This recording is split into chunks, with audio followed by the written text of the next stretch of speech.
Metro Manila or sa Mega Manila ay pareho ng presyo ng isang pirasong manok na may kanin na may gravy sa probinsya. So nasaan ang sinasabi nilang mas mura manirahan at mas mura ang buhay sa probinsya? Bakit mas mura ang sinasahod ng manggagawa sa probinsya kung ihahambing mo doon sa Mega Manila? At yung lagi ko rin ginagamit, halimbawa, yung trabaho ng mason sa construction company sa probinsya, nagpapasan ng isang sakong semento. Yun din ang trabaho ng mason sa Metro Manila, nagpapasan ng isang sakong semento. Ang timbang ng isang sakong semento sa probinsya at ang isang sakong semento sa Metro Manila o Mega Manila ay iisa, pareho. Bakit mas mababa ang sahod ng mason kesa sa sahod ng mason sa Mega Manila? Yun po ang ating isusulong. At nalalapit itong nalalapit na November 30, ang nakatakdang araw ni Andres Bonifacio, yung araw din ng manggagawa, isinusulong natin, natanggalin na yung discrimination. It's not a distinction. For me, as a Filipino, as a lawyer, at bilang isa ring manggagawa, naniniwala ako, it's more of a discrimination sa mga taga-probinsya. Hindi ito distinction. There is no, the reality will tell us, hindi dapat magkaiba at hindi dapat mas mababa ang sahod ng mga taga-probinsya kesa sa Mega Manila. And finally, isa pang halimbawa, yung mga taga-probinsya na walang specialty hospital, pag nagkasakit sila o yung kanilang kamag-anak o mahal sa buhay, mas mahal nga po yung cost of living nila eh. Dahil they will be forced to break. Dahil yung sarili nila o yung kamag-anak nila o yung mahal nila sa buhay, doon sa isang lugar, baharing sa Mega Manila, kung nasaan yung specialty hospital. Kung may sasakyan sila, gagasto sila ng krudo or gasolina or toll or patiroro kasi magtatawid dagat ka. Dagdag gastos yun. So hindi totoong mas mura ang buhay at manirahan sa probinsya. Lalo na kung wala ka namang sasakyan, mapipilitan kang bumili ng tiket ng eroplano. Mahal ang tiket ng eroplano. Kung wala kang kamag-anak sa Mega Manila, mapipilitan yung magpapa-hospital sa Mega Manila, pati yung kanilang kamag-anak, na manirahan sa mga pension houses, boarding houses, o hotel. Either way, kahit ano pa yan, gagastos ka na naman. So nasaan yung sinasabing mas mura ang buhay sa probinsya kesa sa Mega Manila? Kaya ito po ang aking mga nais isulong kung ako po ay papalarin at papahiramin ninyo, pamamayang Pilipino, ng inyong mandato. Pangungunahan ko ang war on corruption at tayo ang magsisilbing tunay at maisog na oposisyon sa Senado. Maraming salamat at magandang umaga sa inyo. Regarding the death penalty, are you ready to face the human rights activists? The human rights? Yes. Yes. Dahil ang kasong plunder, pagka nagnakaw ang isang tiwaling politiko, at marami sila ngayon, that's the order of the day, magnakaw sila na magnakaw. Ang biktima rito, hindi isang tao. Hindi lang ikaw, hindi lang ako. Pag nagnanakaw yung mga taong gobyerno, ang biktima rito ay ang 115 million and growing number of Filipinos. Ang pagnanakaw ay pagnanakaw. And there is no justification for the human rights advocate to protect yung mga nagnanakaw sa gobyerno. At lahat ng kokontra dito na taong gobyerno, I dare say, it's either sila ay magnanakaw, ayaw nilang pababain ang threshold ng plunder, o sila ay may planong magnakaw kaya gusto nilang magpatuloy na 50 million pesos ang threshold ng batas ng plunder.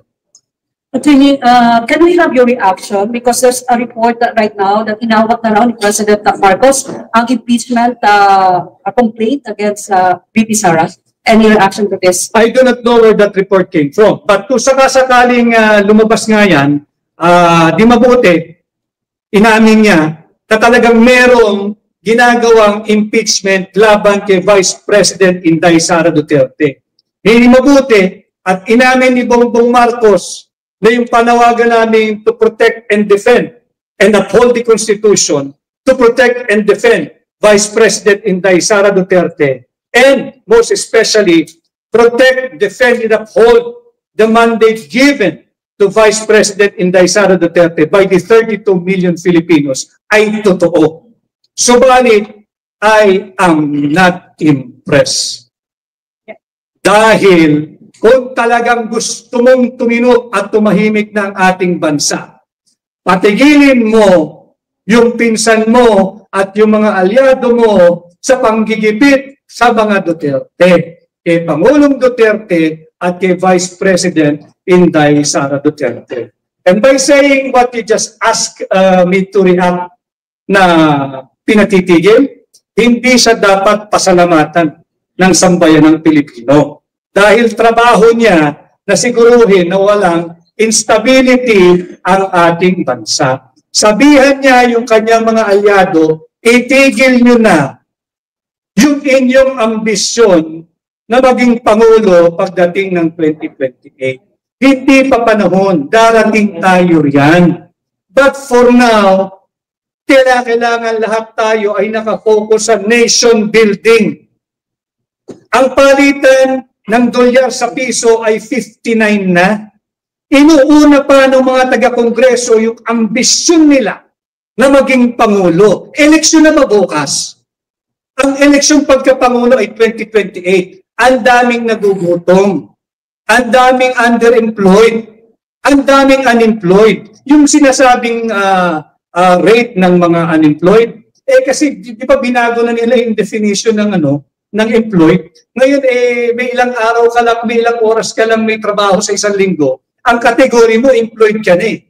Hindi totoo yun. Yung kinikita mo, good for one day. That's not the kind of employment that Filipinos are looking forward.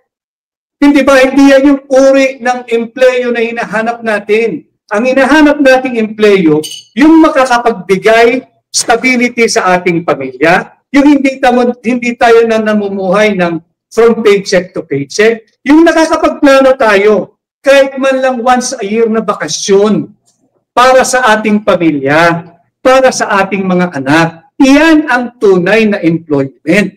Huwag na nating lokohin yung ating sarili para magmukhang maganda yung ating administrasyon. Maraming minanang problema ang administrasyong ito. Itong administrasyon ni Bongbong Marcos, bahagi ako niya nung simula eh. Bahagi ako niya nung binubuo namin eh. Kaya dapat pagtuunan niya yung mga problemang yan, hindi yung politika, hindi yung political perpetuation ng kanyang pamilya at ng kanyang mga alyado. Kaya hindi ako hanga doon sa sinabing pinatitigil na yung impeachment laban kay Inday Sara Duterte. Ako'y nagpapasalamat dahil kinumpirma lamang niya na talagang merong galaw na persahang tanggalin si Vice President Inday Sara Duterte bilang pangalawang Pangulo. At dahil kinumpirma nila yan, marapat lamang siguro na lalo magpakita ng suporta ang mamamayang Pilipino. Diyan ang gaganap ngayon sa Metro Manila. Meron diyan sa EDSA, meron diyan sa Veterans Memorial Hospital. Kung may pagkakataon mo kayo, kung pirmang na nung balitang yan, na talagang merong galaw na persahang tanggalin si Inday Sara Duterte bilang pangalawang Pangulo. Gamitin po natin yung ating karapatang nakaukit at may garansya sa saligang batas, particular na doon sa provision ng free speech and freedom of expression. Payapa po tayo magtipon-tipon. Maaari po tayong payapang magpahayag ng ating saloobin at disgusto sa napakaraming maling polisiya ng gobyerno ni Bongbong Marcos. Maglabasan po tayo, ipahayag natin ang ating disgusto sapagkat karapatan ng bawat Pilipino ipaalam sa gobyerno na mali na ang kanilang ginagawa. Attorney, I still have two, but I want to get some reaction as a lawyer. What's your